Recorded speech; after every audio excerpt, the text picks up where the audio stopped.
Hello everyone, welcome to my channel Krishnamondal art. তো দেখতে পাচ্ছ আজ একদম যে আমাদের ওয়ার্ল্ড কাপ হচ্ছে, ওয়ার্ল্ড কাপ টি20 ওয়ার্ল্ড কাপ হচ্ছে মেন্স। তো খুব ভালো আমাদের ইন্ডিয়ার টিম খেলছে এবং খুব ভালো কালকেও ম্যাচ জিতে গেছে আমাদের আফগানিস্তানের সঙ্গে। তো প্রচুর কমেন্ট আসছে যে KKR যেমন লোগোটা আঁকা হয়েছিল একটা আইপিএলের একটা লোগো এঁকে দেওয়া হোক। আইপিএলের লোগো তো হয়ে গেছে, সরি, তো টি20 একটা লোগো।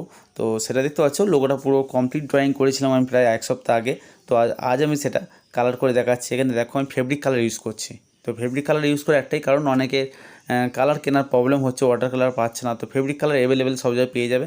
তো দেখো এখানে পিঙ্ক কালার আর ব্লু কালার, এই দুটো কালার ইউজ করলে আমরা এই সুন্দর ড্রয়িংটি কমপ্লিট করতে পারবো, ঠিক আছে। তো দেখো আমি স্টেপ বাই স্টেপ এটা করে দেখাচ্ছি। আর যদি ইন্ডিয়ার ফ্যান হয়ে থাকো, ইন্ডিয়ার সাপোর্টার হয়ে থাকো, তাহলে অবশ্যই চ্যানেলটাকে লাইক করো, কমেন্ট করো, শেয়ার করো, আর অনেক অনেক পরিমাণে শেয়ার করে দাও, সাবস্ক্রাইব করে দাও, যাতে আরও ভালো আমার ড্রয়িং করতে পারি এবং ইন্ডিয়া টিম যাতে ওয়ার্ল্ড কাপ নিয়ে আসতে পারে আমাদের ইন্ডিয়াতে। যদি ওয়ার্ল্ড কাপ আমরা জিতে যাই, তাহলে নেক্সট টাইমে আমি সমস্ত যে ক্রিকেটার্স আছে আমাদের ওয়ার্ল্ড কাপ খেলছে সকলের পোর্ট্রেট ড্রয়িং করে দেখাবো। ওকে ফ্রেন্ডস, তাহলে আর কথা না বাড়িয়ে দেখো কীভাবে আমি স্টেপ বাই স্টেপ কমপ্লিট করছি।